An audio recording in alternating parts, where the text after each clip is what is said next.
These are some of the remarkable homemade aircraft built by Africans who dared to turn imagination into reality.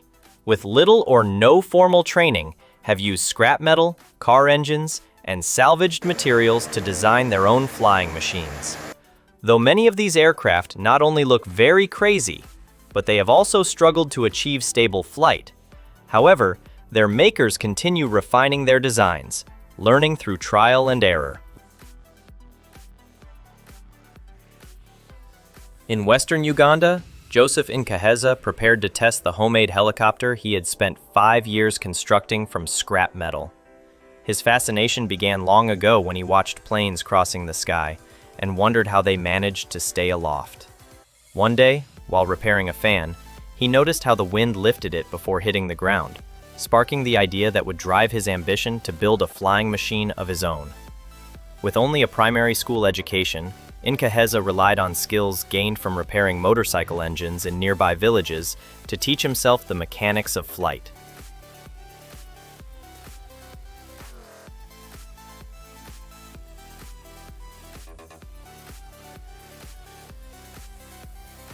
His aircraft, remarkably, can lift more than 20 meters off the ground.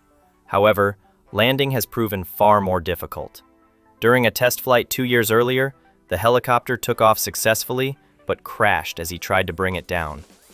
The impact left him with 2 broken hands and a long recovery in hospital. He later added new features to improve control, though another crash left him with facial injuries. Despite these setbacks, Incaha remains determined to create Uganda's first privately built airworthy helicopter. His neighbors and supporters have urged him to seek sponsors in the aviation industry who could help refine his design and offer him his first chance to study a real aircraft up close. For now, he continues to fund his project through metalwork, confident that persistence will one day lift his dream higher than before.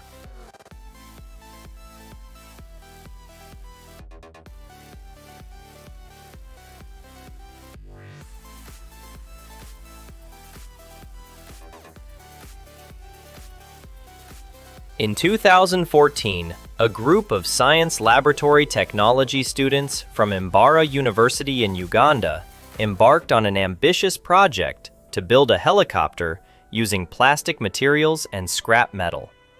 Their 4-seater prototype had not yet taken flight, but the students were encouraged by their progress. By that stage, the university had invested over 15 million shillings, about $5,000, to design the frame and rotor blades, though the team estimated they would need over 500 million shillings, or roughly $150,000, to finish the aircraft.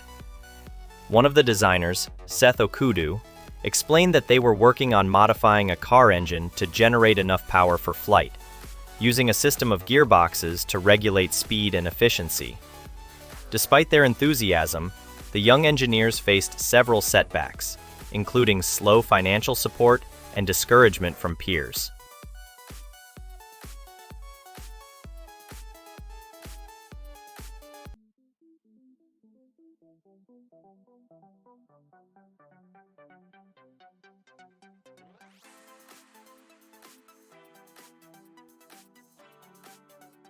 Kenyan innovator Gabriel Indoritu prepared to test his twin-seater aircraft, a project that could have marked a breakthrough in homegrown aviation or left him back at the drawing board.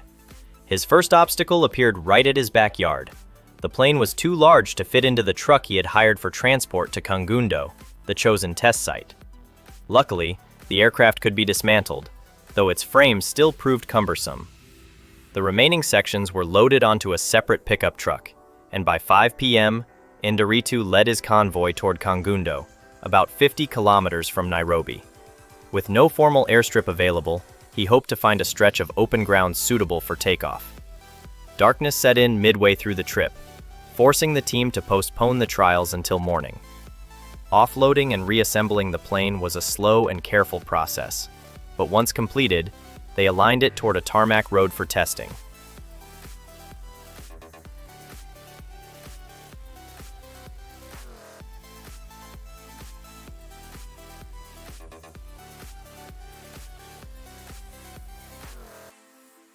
Moments later, the unexpected happened.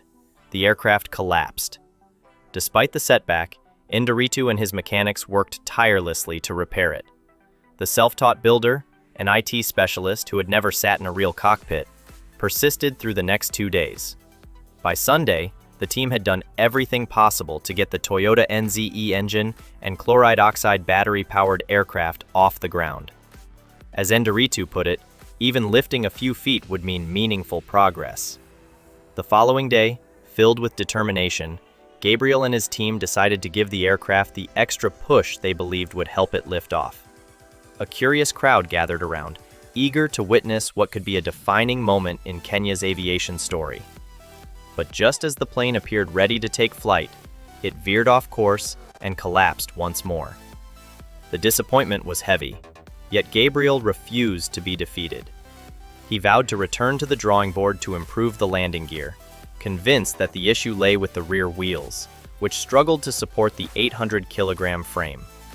Confident in his assessment, he planned to make adjustments and return for another trial within a month. At 42, with no formal background in aviation engineering, Gabriel remained committed to pursuing the dream he had nurtured since childhood.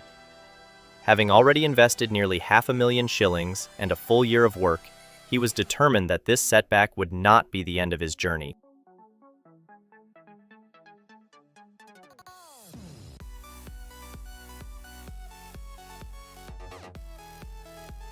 Gabriel had built several aircraft before, each attempt ending in disappointment. Still, he held on to hope that this 13th try would finally bring success. As the engines roared to life, his latest creation, Upendo, rolled forward along the makeshift runway. For a brief, exhilarating moment, it lifted off the ground, proof that his dream was within reach.